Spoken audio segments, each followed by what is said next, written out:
Food security कम हो रही है, फार्मर्स ठीक तरह से आमदनी नहीं कमा सकते, तो प्रोटेस्ट बहुत ही हो रहे हैं।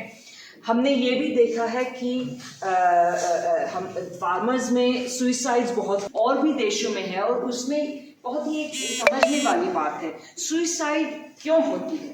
सुइसाइड कोई तरह की इकोनॉमिक फेलियर होती है, तो जो यानी किसान की मेरी तरफ से मैंने कुछ गलत किया है, इसलिए वो सही नहीं है, उनकी कोई गलती नहीं थी, मैं अब जीने के लायक नहीं रहा, तो इसलिए होती है।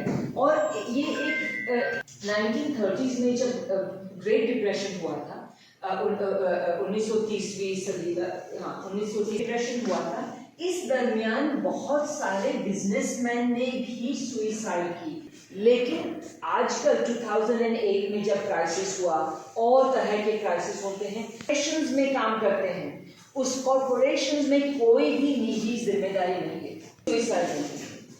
तो ये सोचने वाली बात। और एक और संकेत है, तीसरा एक है कि डिस्ट्रेस माइग्रेशन बहुत ही बढ़ गया है। यानी अभी वैसे भी जब हम जारी हो जाए तो उसमें क्या होता है कि अंग्रेजी में कहते हैं डिफरेंशिएशन ऑफ द पेजेंट्री, तो जो किसान है उसमें असमानता बहुत बढ़ जाती है।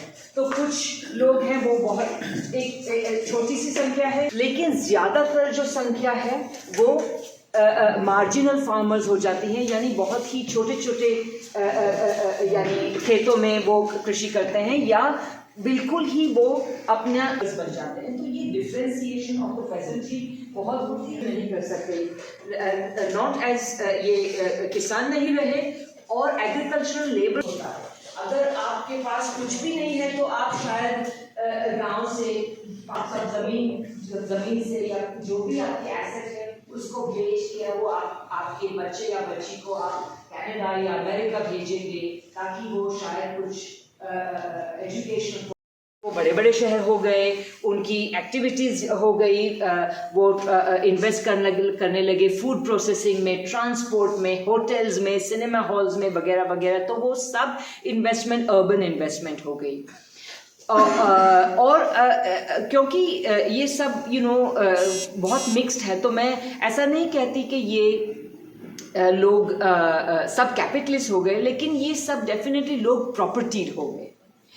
तो मैं उनको एक नाम देती हूँ, जो मिस्टर के बालागोपाल थे, आंध्रा के बहुत बड़े ह्यूमन राइट्स एक्टिविस्ट थे। तो उन्होंने बहुत साल पहले 1987 में एक EPW में छोटा सा लेख लिखा था कि ये नया क्लास कौन है और कैसा है और क्या करता है ये क्लास, उसका क्या फंक्शन है। तो उन्होंने कहा कि ये प्रोविंशियल प्रॉपर्टी क्लास है, हर स्टेट में ऐसा क्लास है, और ये जो क्लास है वो ये एग्रीकल्चर से पैसे निकालते हैं और अपने आप अर्बन सेक्टर में, इंडस्ट्री में, सर्विसेज में वगैरह इन्वेस्टमेंट करते हैं।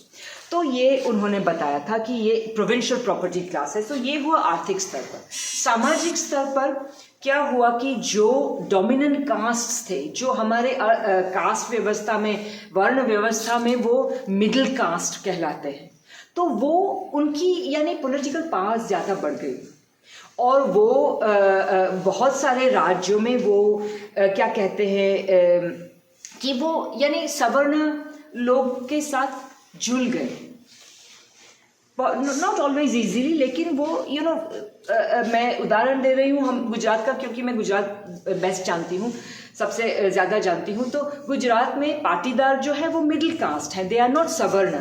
लेकिन आजकल, और ये तो जब मैं छोटी थी तब भी, कोई भी पाटीदार को यानी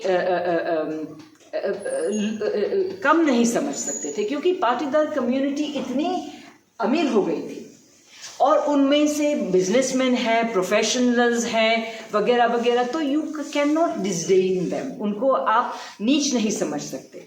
तो ये तो ऑलरेडी प्रोसेस हो गया था, और अलग अलग राज्यों में ये प्रोसेस आगे बढ़ता जा रहा है, कितनी दशकों से ये होता जा रहा है।